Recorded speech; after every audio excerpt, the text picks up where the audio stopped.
हनुमते नमः। सभी भक्तों को सादर प्रणाम। आप सभी भक्तों का दिन मंगलमय हो। भगवान वीर बजरंगी की कृपा सदा सर्वदा आप सभी पर बनी रहे।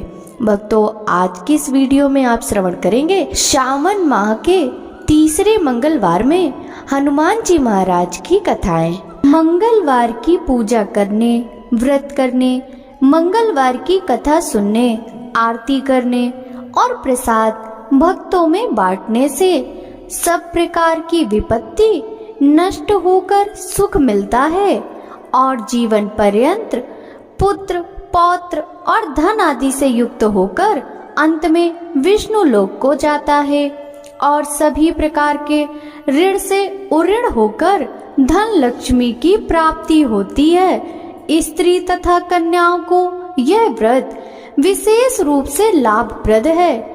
उनके लिए पति का अखंड सुख, संपत्ति तथा आयु की प्राप्ति होती है और वे सदा सुहागिन रहती हैं, अर्थात कभी भी विधवा नहीं होती। स्त्रियों को मंगलवार के दिन पार्वती मंगल गौरी पूजन करके मंगलवार व्रत विधि अथवा मंगला गौरी व्रत की कथा सुननी चाहिए। यह कथा सर्व कल्याण को देने वाली होती है। व्यास जी ने कहा, एक बार नैमिषारण्य तीर्थ में 80,000 मुनि एकत्र होकर पुराणों के ज्ञाता श्री सूत जी से पूछने लगे, हे महामुने, आपने हमें अनेक पुराणों की कथाएं सुनाई हैं। अब कृपया करके हमें ऐसा व्रत और कथा बताएं जिसके करने से संतान की प्राप्ति हो तथा मनुष्यों को रोग, शोक, अग्नि, सर्व दुख आदि का भय दूर हो, क्योंकि कलयुग में सभी जीवों की आयु बहुत कम है। फिर इस पर उन्हें रोग चिंता के कष्ट लगे रहेंगे तो फिर वह श्री हरि के चरणों में अपना ध्यान कैसे लगा सकेंगे। श्री सूत जी बोले, हे मुनियों, आपने लोक कल्याण के लिए बहुत ही उत्तम बात पूछी है। एक बार युधिष्ठिर ने भगवान श्री कृष्ण से लोक कल्याण के लिए यही प्रश्न किया था। भगवान श्री कृष्ण और युधिष्ठिर का संवाद तुम्हारे सामने कहता हूँ, ध्यान देकर सुनो। एक समय पांडवों की सभा में श्री कृष्ण जी बैठे हुए थे। तब युधिष्ठिर ने भगवान श्री कृष्ण से प्रश्न किया, हे प्रभु नंद नंद गोविंद, आपने मेरे लिए अनेकों कथाएं सुनाई हैं। आज कृपा करके ऐसा व्रत या कथा सुनाएं जिसके करने से मनुष्य को रोग, चिंता का भय समाप्त हो और उसको पुत्र की प्राप्ति हो। हे प्रभु, बिना पुत्र के जीवन व्यर्थ है। पुत्र के बिना मनुष्य नरकगामी होता है। पुत्र के बिना मनुष्य पितृ ऋण से छुटकारा नहीं पा सकता और ना ही उसका पुन्नग नामक नरक से उद्धार हो सकता है। अतः पुत्रदायक व्रत बतलाएं। भगवान श्री कृष्ण बोले, हे राजन, मैं एक प्राचीन इतिहास सुनाता हूँ, आप उसे ध्यान पूर्वक सुनो। कुंडलपुर नामक एक नगर था। उसमें नंदा नामक एक ब्राह्मण रहता था। भगवान की कृपा से उसके पास सब कुछ था, फिर भी वह दुखी था। इसका कारण यह था कि ब्राह्मण की स्त्री सुनंदा के कोई संतान न थी। सुनंदा पतिव्रता थी, भक्ति पूर्वक श्री हनुमान जी की आराधना करती थी। मंगलवार के दिन व्रत करके अंत में भोजन बनाकर हनुमान जी का भोग लगाने के बाद स्वयं भोजन करती थी। एक बार मंगलवार के दिन ब्राह्मणी गृह कार्य की अधिकता के कारण हनुमान जी को भोग न लगा सकी, तो इस पर उसे बहुत दुख हुआ।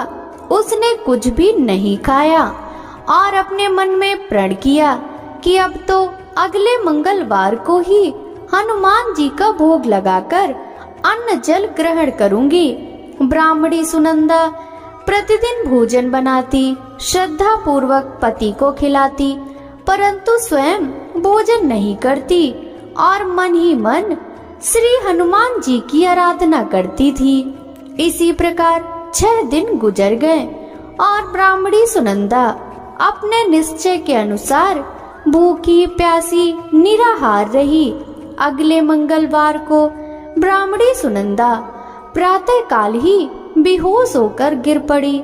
ब्राह्मणी सुनंदा की इस असीम भक्ति के प्रभाव से श्री हनुमान जी बहुत प्रसन्न हुए और प्रकट होकर बोले, सुनंदा, मैं तेरी भक्ति से बहुत प्रसन्न हूँ, तू उठ और वर मांग। सुनंदा अपने आराध्य देव श्री हनुमान जी को देखकर आनंद की अधिकता से विह्वल हो श्री हनुमान जी के चरणों में गिरकर बोली, हे प्रभु, मेरी कोई संतान नहीं है, कृपया करके मुझे संतान प्राप्ति का आशीर्वाद दें, आपकी अति कृपा होगी। श्री महावीर जी बोले, तेरी इच्छा पूर्ण होगी, तेरे एक कन्या पैदा होगी, उसके अष्टांग प्रतिदिन सोना दिया करेंगे। इस प्रकार कहकर श्री महावीर भगवान जी अंतर्ध्यान हो गए। ब्राह्मणी सुनंदा बहुत हर्षित हुई और सभी समाचार अपने पति से कहा।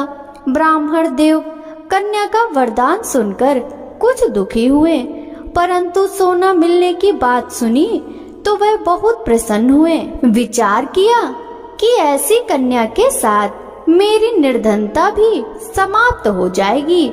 श्री हनुमान जी की कृपा से वह ब्राह्मणी गर्भवती हुई और 10वें महीने में उसे बहुत ही सुंदर पुत्री प्राप्त हुई। यह बच्ची अपने पिता के घर में ठीक उसी तरह से बढ़ने लगी जिस प्रकार शुक्ल पक्ष का चंद्रमा बढ़ता है। 10वें दिन ब्राह्मण ने उस बालिका का नामकरण संस्कार कराया।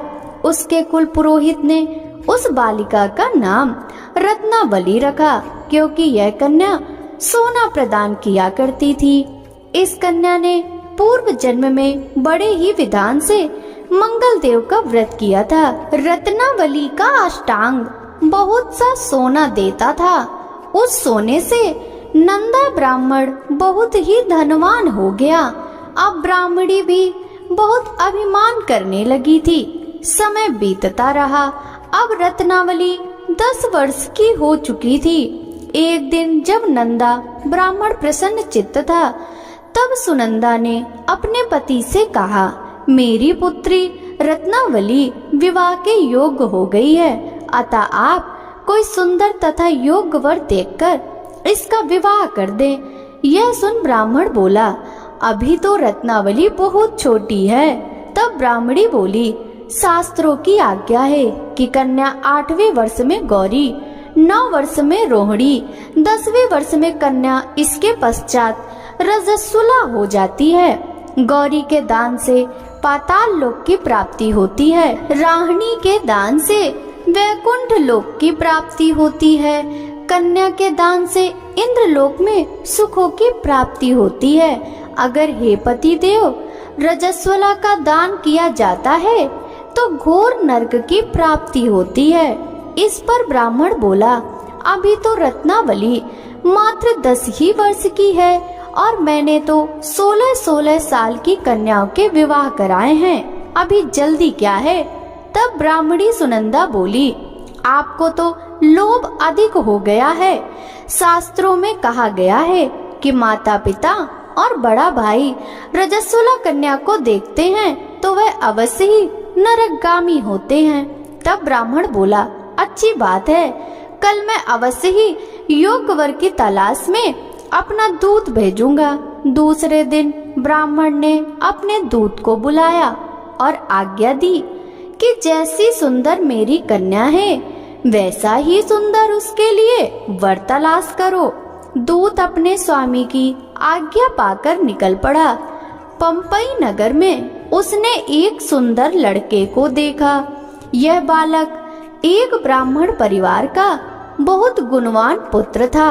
इसका नाम सोमेश्वर था। दूत ने इस सुंदर व गुणवान ब्राह्मण के पुत्र के बारे में अपने स्वामी को पूर्ण विवरण दिया। ब्राह्मण नंदा को भी सोमेश्वर अच्छा लगा और फिर शुभ मुहूर्त में विधि पूर्वक कन्यादान करके ब्राह्मण ब्राह्मणी संतुष्ट हुए। परंतु ब्राह्मण के मन में तो लोभ समाया हुआ था। उसने कन्यादान तो कर दिया, पर वह बहुत खिन्न भी था। उसने विचार किया कि रत्नावली तो अब चली जावेगी और मुझे इससे जो सोना मिलता था वह अब मिलेगा नहीं। मेरे पास जो कुछ धन था वह तो इसके विवाह में खर्च हो गया और जो शेष बचा है वह भी कुछ दिनों पश्चात समाप्त हो जाएगा। मैंने तो इसका विवाह करके बहुत बड़ी भूल कर दी है। अब कोई ऐसा उपाय हो कि रत्नावली मेरे घर में ही बनी रहे, अपनी ससुराल ना जावे। लोभ रूपी राक्षस ब्राह्मण के मस्तिष्क पर छाता जा रहा था। रात भर अपनी सैया पर बेचैनी से करवटे बदलते बदलते उसने एक बहुत ही क्रूर निर्णय लिया। उसने विचार किया कि जब रत्नावली को लेकर उसका पति सोमेश्वर अपने घर के लिए जाएगा तो वह मार्ग में छिपकर सोमेश्वर का वध कर देगा और अपनी लड़की को अपने घर ले जावेगा, जिससे नियमित रूप से उसे सोना भी मिलता रहेगा और समाज का कोई मनुष्य उसे दोष भी नहीं दे सकेगा। प्रातः काल हुआ तो नंदा और सुनंदा ने अपने जमाई तथा लड़की को बहुत सारा धन देकर विदा किया। सोमेश्वर अपनी पत्नी रत्नावली को लेकर ससुराल से अपने घर की तरफ चल दिया। ब्राह्मण नंदा महालोभ के वशीभूत हो अपनी मति खो चुका था। पाप पुण्य को उसे विचार न रहा था। अपने भयानक व क्रूर निर्णय को कार्य रूप देने के लिए उसने अपने दूत को मार्ग में अपने जमाई का वध करने के लिए भेज दिया था, ताकि रत्नावली से प्राप्त होने वाला सोना उसे हमेशा मिलता रहे और वो कभी निर्धन ना हो।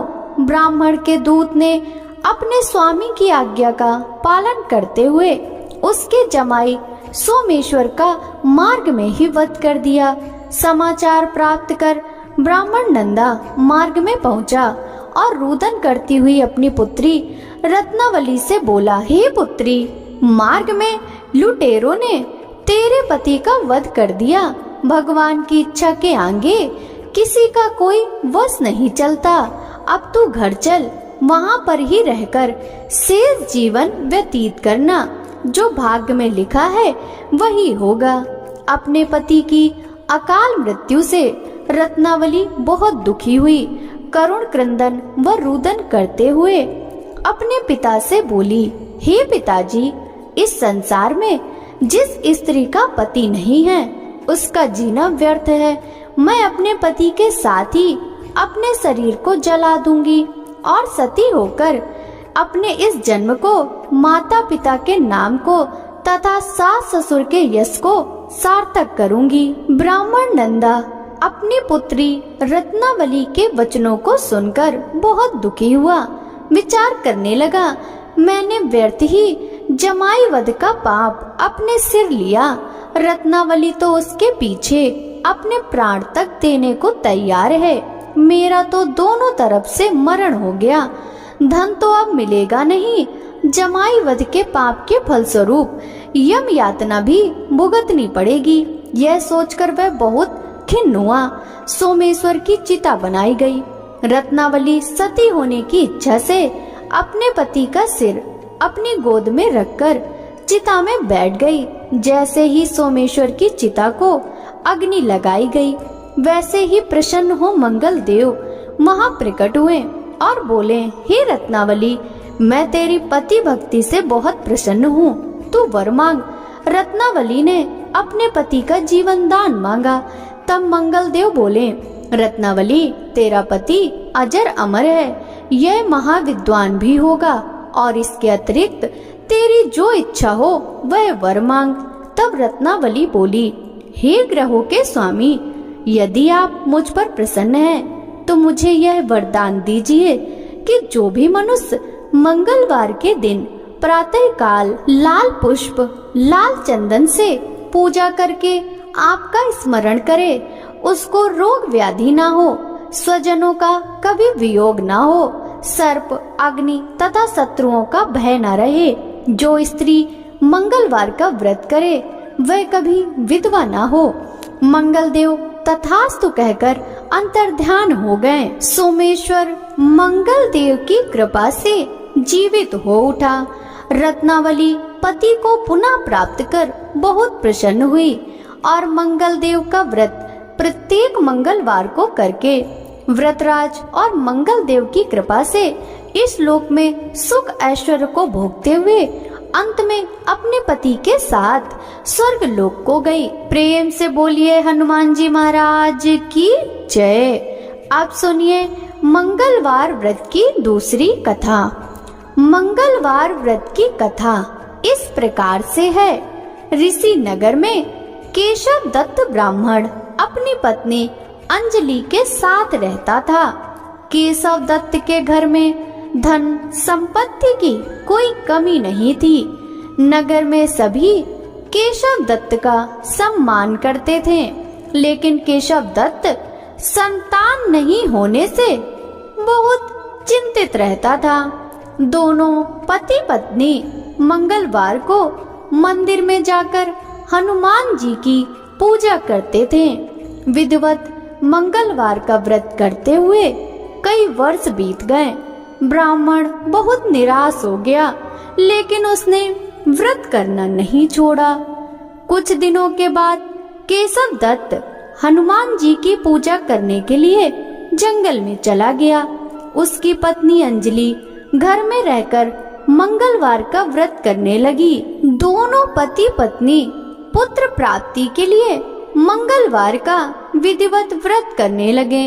कुछ दिनों बाद अंजलि ने अगले मंगलवार को व्रत किया, लेकिन किसी कारणवश उस दिन अंजलि हनुमान जी को भोग नहीं लगा सकी और उस दिन वह सूर्यास्त के बाद भूखी ही सो गई। अगले मंगलवार को हनुमान जी को भोग लगाए बिना उसने भोजन नहीं करने का प्रण कर लिया। 6 दिन तक अंजलि भूखी प्यासी रही। 7वें दिन मंगलवार को अंजलि ने हनुमान जी की पूजा की, लेकिन तभी भूख प्यास के कारण अंजलि बेहोश हो गई। हनुमान जी ने उसे स्वप्न में दर्शन देते हुए कहा, उठो पुत्री, मैं तुम्हारी पूजा पाठ से बहुत प्रसन्न हूँ। तुम्हें सुंदर और सुयोग पुत्र होने का वर देता हूँ। यह कहकर हनुमान जी अंतर्ध्यान हो गए। तत्काल अंजलि ने उठकर हनुमान जी को भोग लगाया और स्वयं भोजन किया। हनुमान जी की अनुकंपा से अंजलि ने एक सुंदर शिशु को जन्म दिया। मंगलवार को जन्म लेने के कारण उस बच्चे का नाम मंगल प्रसाद रखा गया। कुछ दिनों बाद अंजलि का पति केशव दत्त भी घर लौट आया। उसने मंगल को देखा तो अंजलि से पूछा, यह सुंदर बच्चा किसका है? अंजलि ने खुश होते हुए हनुमान जी के दर्शन देने और पुत्र प्राप्त होने का वरदान देने की सारी कथा सुना दी, लेकिन केशव दत्त को उसकी बातों पर विश्वास नहीं हुआ। उसके मन में पता नहीं कैसे यह कलुषित विचार आ गया कि अंजलि ने उसके साथ विश्वासघात किया है। अपने पापों को छिपाने के लिए अंजलि झूठ बोल रही है।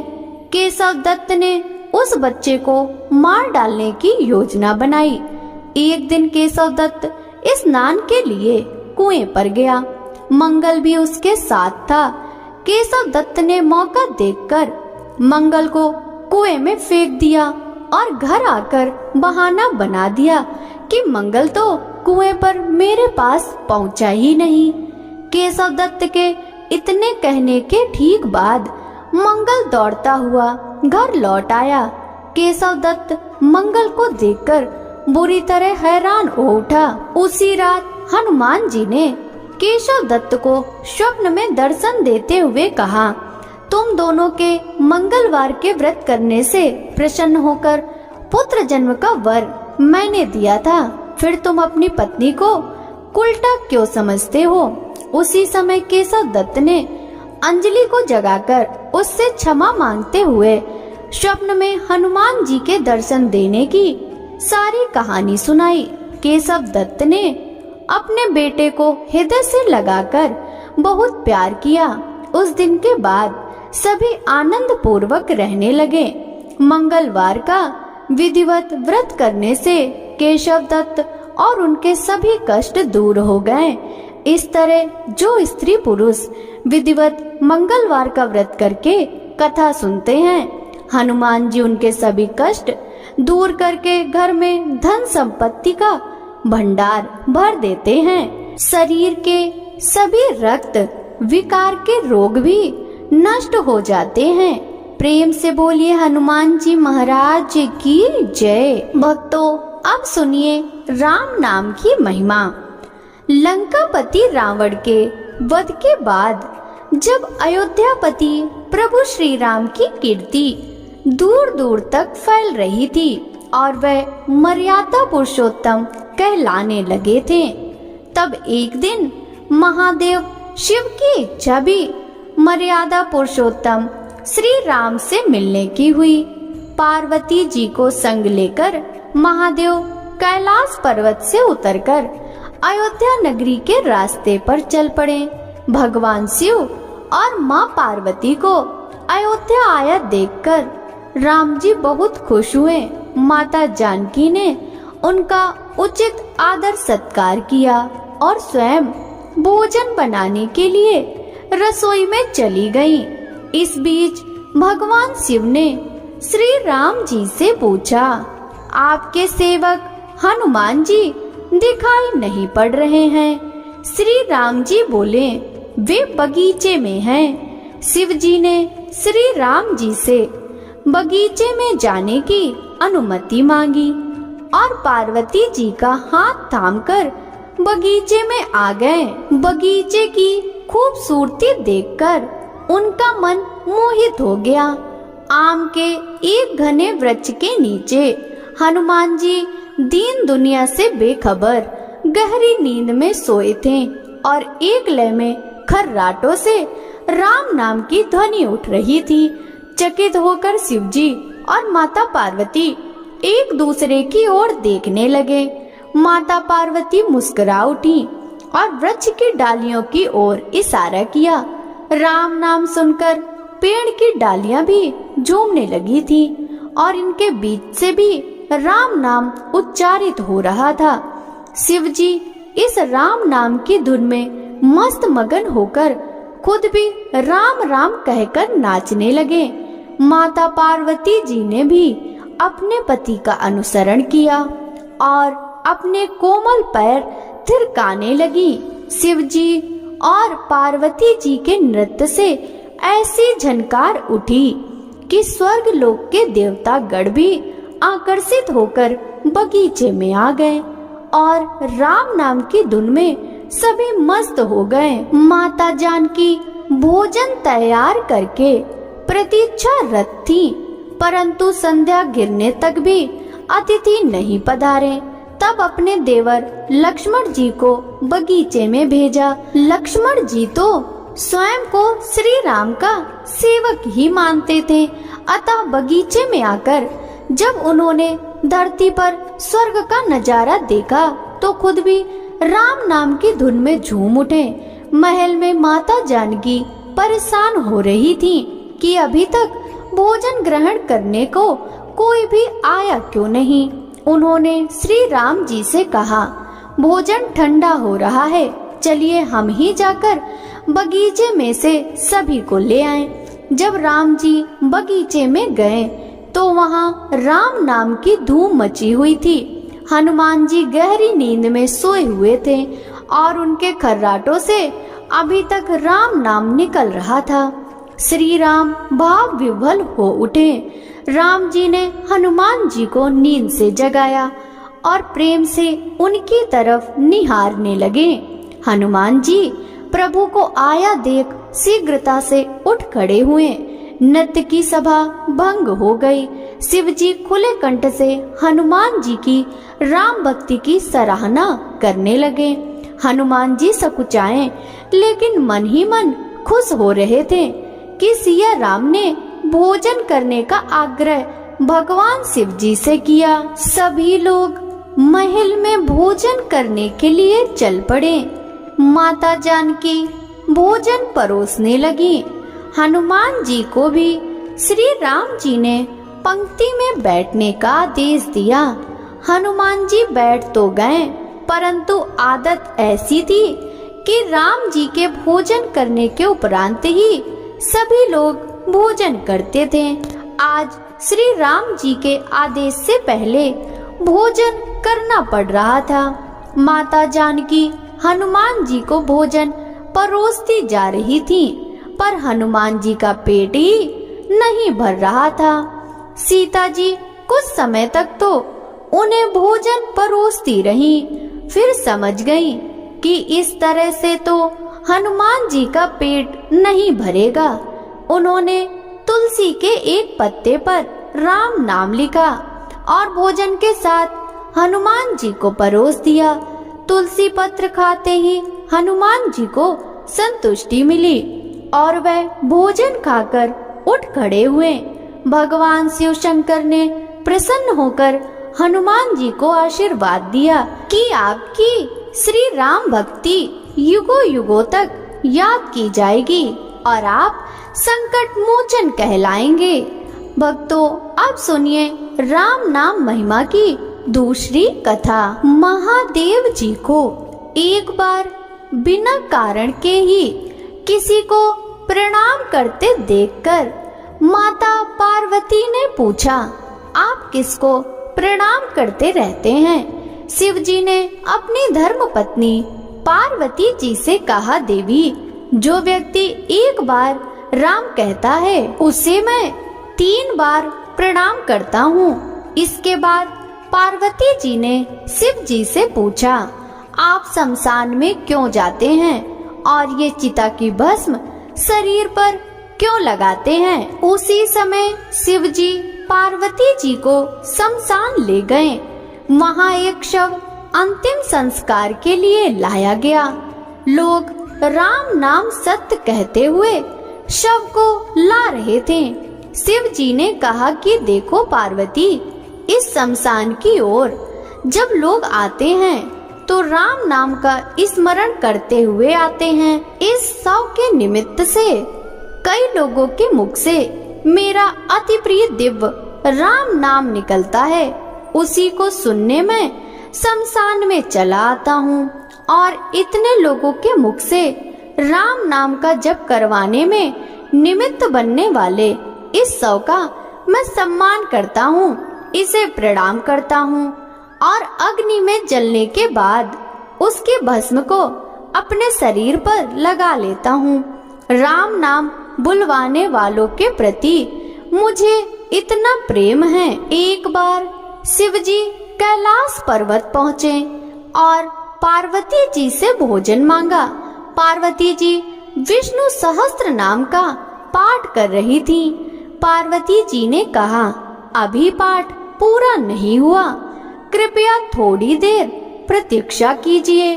शिव जी ने कहा कि इसमें तो समय और श्रम दोनों लगेंगे। संत लोग जिस तरह से सहस्त्र नाम को छोटा कर लेते हैं और नित्य जपते हैं, वैसा उपाय कर लो। पार्वती जी ने पूछा, वो उपाय कैसे करते हैं? मैं भी जानना चाहती हूँ। शिव जी ने बताया, केवल एक बार राम कह लो, तुम्हें सहस्त्र नाम भगवान के 1000 नाम लेने का फल मिल जाएगा। एक राम नाम दिव्य हजारों नाम के समान है। पार्वती जी ने वैसा ही किया। प्रयास पूर्वक स्वयं भी राम नाम जपते रहना चाहिए और दूसरों को भी प्रेरित करके राम नाम जपवाना चाहिए। इससे अपना और दूसरों का तुरंत कल्याण हो जाता है। यही सबसे सुलभ और अचूक उपाय है। भगवान शिव कहते हैं, श्री राम राम रामेति रमे रामे मनोरमे सहस्त्र नाम तत्तुल्यम राम नाम वरानने। यह राम नाम सभी आपदाओं को हरने वाला सभी संपदाओं को देने वाला दाता है, सारे संसार को शांति प्रदान करने वाला है। इसीलिए इसे मैं बार बार प्रणाम करता हूँ।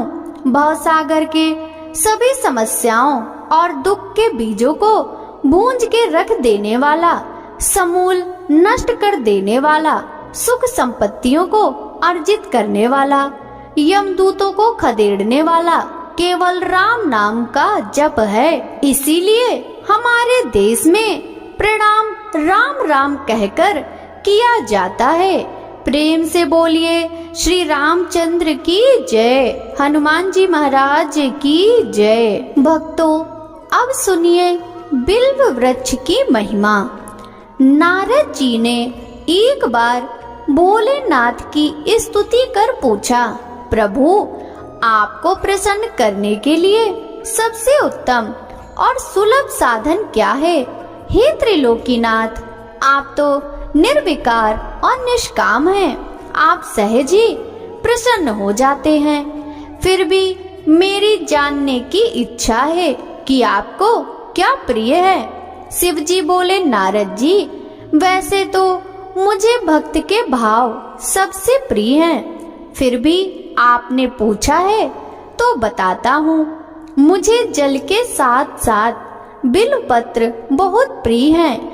जो अखंड बिल्व पत्र मुझे श्रद्धा से अर्पित करते हैं, मैं उन्हें अपने लोक में स्थान देता हूँ। नारद जी भगवान शंकर और माता पार्वती की वंदना कर अपने लोक को चले गए। उनके जाने के पश्चात पार्वती जी ने शिव जी से पूछा, हे प्रभु, मेरी यह जानने की बड़ी उत्कृष्ट इच्छा हो रही है कि आपको बेलपत्र इतने प्रिय क्यों हैं?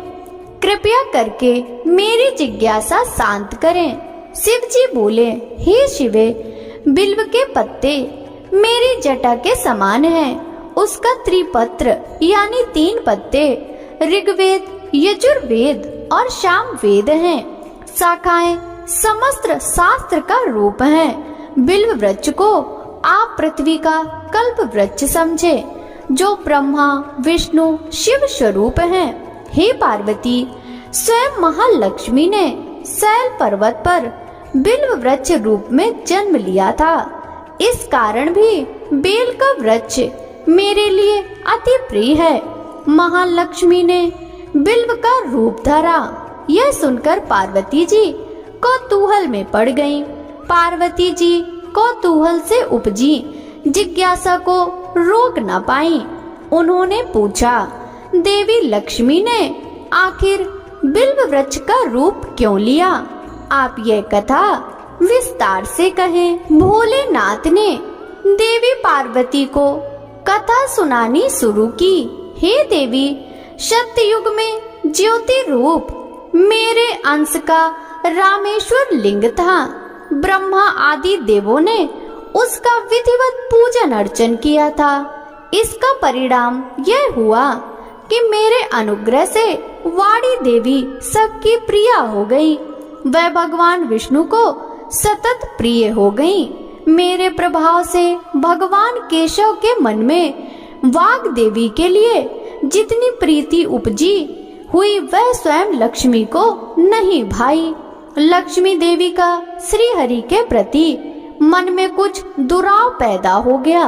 वह चिंतित और रुष्ट होकर चुपचाप परम उत्तम श्री शैल पर्वत पर चली गईं। वहां उन्होंने तप करने का निर्णय किया और उत्तम स्थान का चयन करने लगी। महालक्ष्मी ने उत्तम स्थान का निश्चय करके मेरे लिंग विग्रह की उग्र तपस्या प्रारंभ कर दी। उनकी तपस्या कठोरतम होती जा रही थी।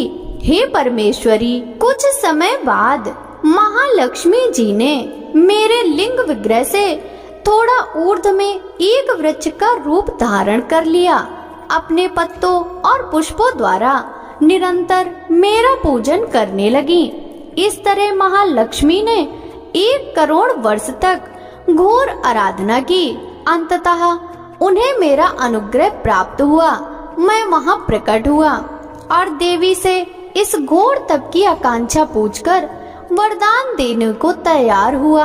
महालक्ष्मी ने मांगा कि श्री हरि के हृदय में मेरे प्रभाव से वाग देवी के लिए जो स्नेह हुआ है वह समाप्त हो जाए। शिव जी बोले, मैंने महालक्ष्मी को समझाया कि श्री हरि के हृदय में आपके अतिरिक्त किसी और के लिए कोई प्रेम नहीं है।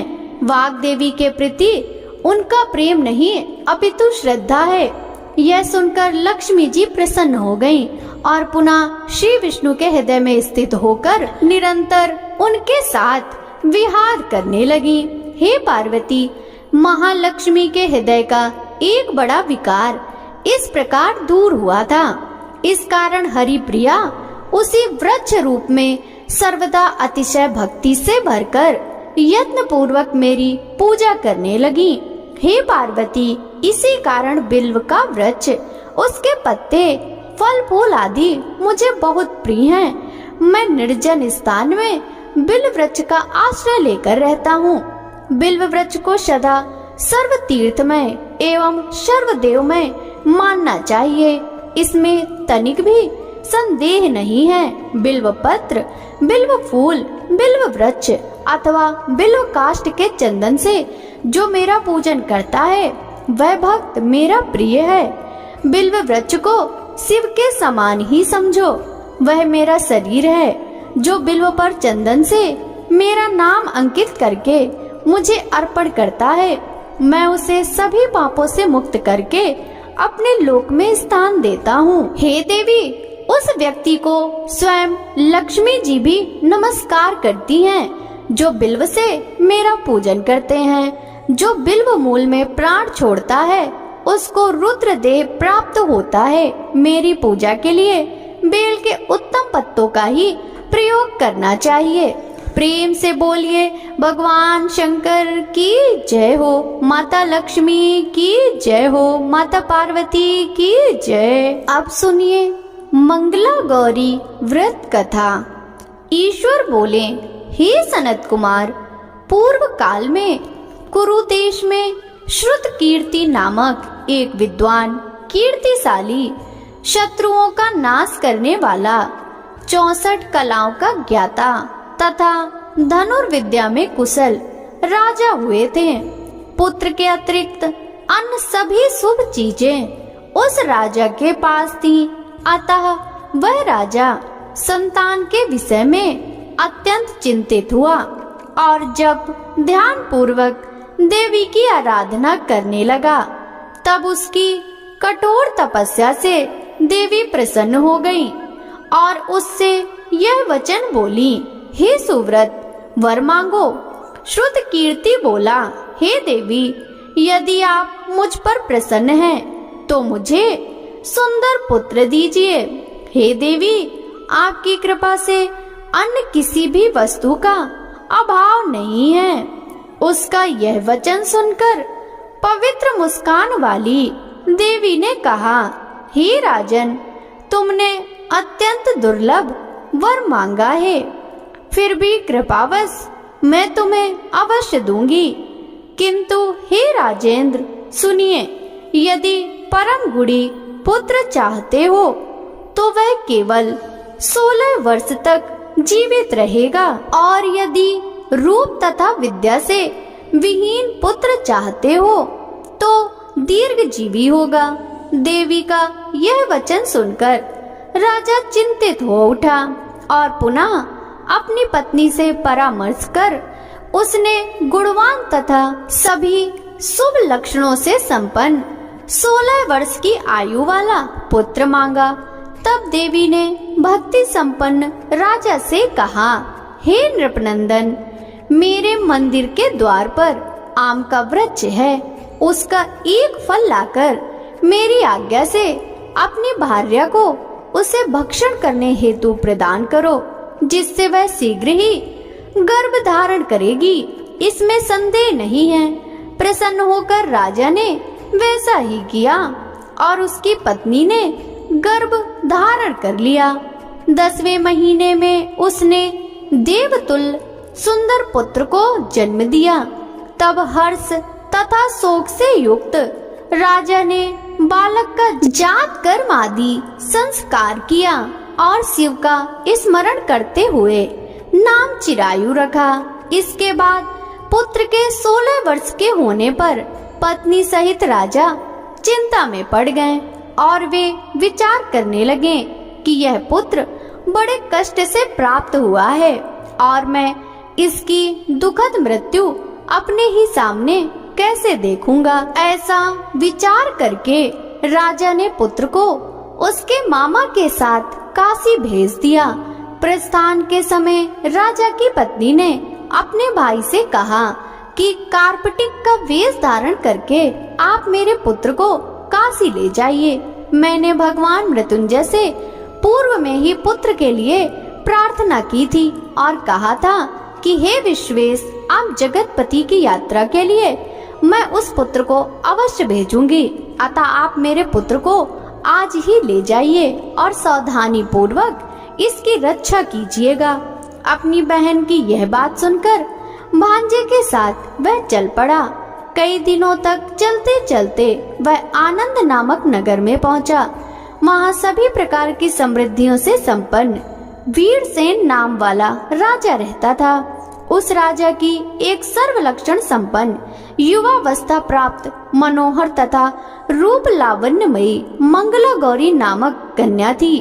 सभी उपमानों को तुच्छ कर के सौंदर्य अभिवृत्ति को प्राप्त कर वह कन्या किसी समय सखियों के साथ नगर के उपवन में क्रीड़ा करने के लिए गई हुई थी। उसी समय वह चिरायु तथा उसका मामा वे दोनों भी वहां पहुंच गए और उन कन्याओं को देखने की लालसा से वहीं विश्राम करने लगे।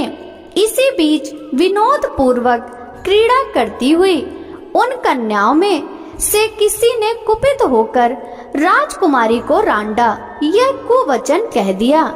तब उस अशुभ वचन को सुनकर राजकुमारी ने कहा, तुम अनुचित बात क्यों बोल रही हो? मेरे कुल में तो इस प्रकार की कोई नहीं है।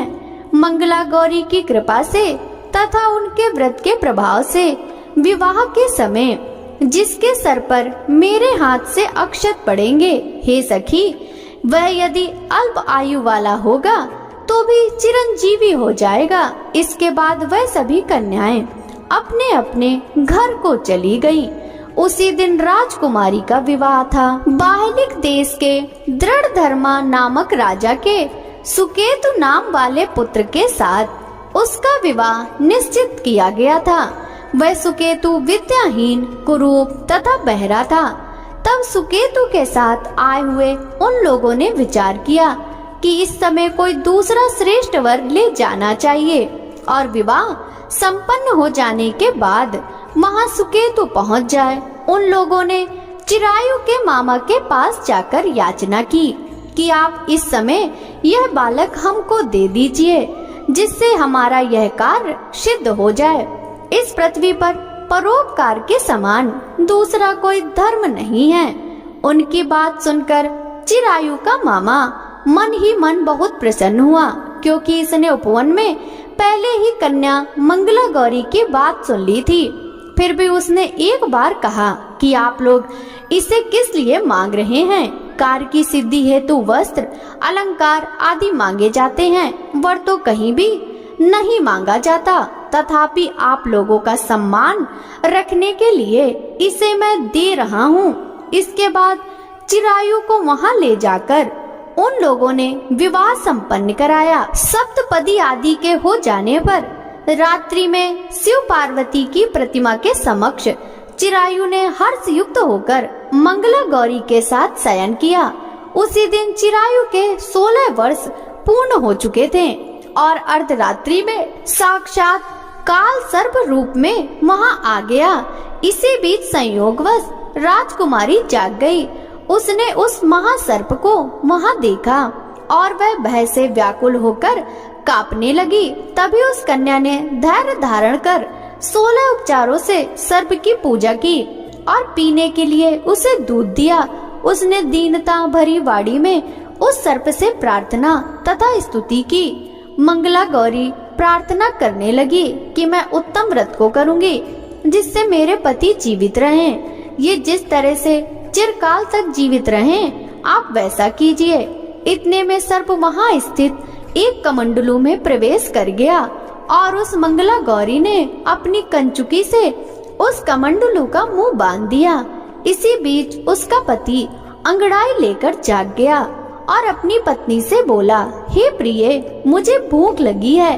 तब वह अपनी माता के पास जाकर खीर, लड्डू आदि ले आई और उसके द्वारा दिए गए भोज्य पदार्थ को उसने प्रसन्न मन होकर खाया। भोजन के पश्चात हाथ धोते समय उसके हाथ से अंगूठी गिर पड़ी। तांबूल खाकर वह पुनः सो गया। इसके बाद मंगला गौरी कमंडलू को फेंकने के लिए जाने लगी। विधि की कैसी गति है कि उस कमंडलू में से बाहर की ओर जगमग करती हुई हार कांति को देखकर वह आश्चर्यचकित हो गई। घट में स्थित उस हार को उसने अपने कंठ में धारण कर लिया। इसके बाद कुछ रात शेष रहते ही चिरायु का मामा आकर उसे ले गया। इसके बाद वर पक्ष के लोग सुकेतु को वहां ले आए। उसे देख मंगला गौरी ने कहा कि यह मेरा पति नहीं है। तब उन सभी ने उससे कहा, हे सुबह, तुम यह क्या बोल रही हो? यहाँ तुम्हारा कोई परिचायक हो तो उसे हम लोगों को बताओ। मंगला गौरी बोली, जिसने रात्रि में 9 रत्नों से बनी अंगूठी दी है, उसकी अंगुली में इसे डालकर परिचायक निशानी देख ले। मेरे पति ने रात्रि में मुझे जो हार दिया था उसके रत्नों का समुदाय कैसा है, इस बात को यह बताए। यह तो कोई अन्न ही है। इसके अतिरिक्त रात्रि में आम सींचते समय उनका पैर कुमकुम से लिप्त हो गया था। अब वह मेरी जांघ पर अब भी विद्यमान है।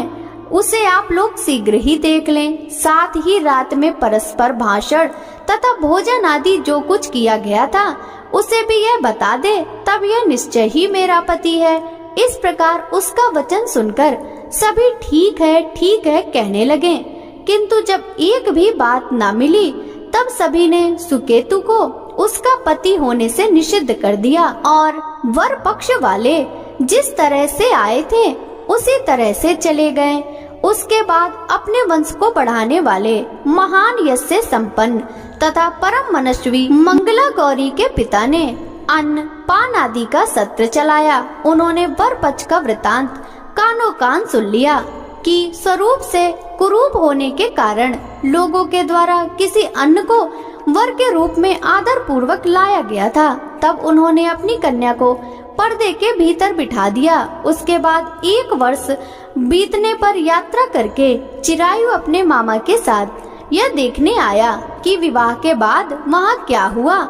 तब उसे गवाक्ष के भीतर से देखकर वह मंगला गौरी अत्यंत प्रसन्न हुई और माता पिता से बोली कि मेरे पति आ गए हैं। राजा ने अपने सुहृद जनों को बुलवाकर पूर्व में कहे गए सभी परिचायकों को निशानी को देखकर मंद मुस्कान वाली अपनी कन्या चिरायु को सौंप दी।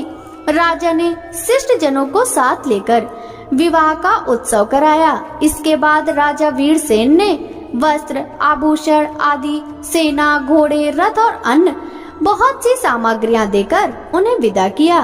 उसके बाद कुल को आनंदित करने वाला वह चिरायु पत्नी तथा मामा को साथ लेकर सेना के साथ अपने नगर पहुंचा। लोगों के मुख से उसे आया हुआ सुनकर उसके माता पिता को विश्वास नहीं हुआ। उन्होंने सोचा कि प्रारब्ध अन्यथा कैसे हो सकता है। इतने में वह अपने माता पिता के पास आ गया और स्नेह से परिपूर्ण वह चिरायु भक्ति पूर्वक उनके चरणों में गिर पड़ा। तब अपने पुत्र का मस्तक सूंघकर उन दोनों ने परम आनंद प्राप्त किया। पुत्र वधू मंगला गौरी ने भी सास ससुर को प्रणाम किया। तब सास उसे अपनी गोद में बिठाकर सारा वृतांत शीघ्रता पूर्वक पूछने लगी। हे महामुने, तब पुत्र वधू ने भी मंगला गौरी के उत्तम व्रत महात्म तथा जो कुछ घटित हुआ था वह सब वृतांत बताया। हे सनत कुमार, मैंने आपसे इस मंगला गौरी व्रत का वर्णन कर दिया। जो कोई भी इसका श्रवण करता है अथवा इसे कहता है उसके सभी मनोरथ पूर्ण हो जाते हैं। इसमें संदेह नहीं है। सूत जी बोले, हे ऋषियों, इस प्रकार शिव जी ने सनत कुमार को यह मंगला गौरी व्रत बताया और उन्होंने सभी कार्यों को पूर्ण करने वाले इस व्रत को सुनकर महान आनंद प्राप्त किया। भक्तों, ये थी मंगला गौरी व्रत की कथा। प्रेम से बोलिए माँ मंगला गौरी की जय। बोलिए भगवान श्री रामचंद्र की जय।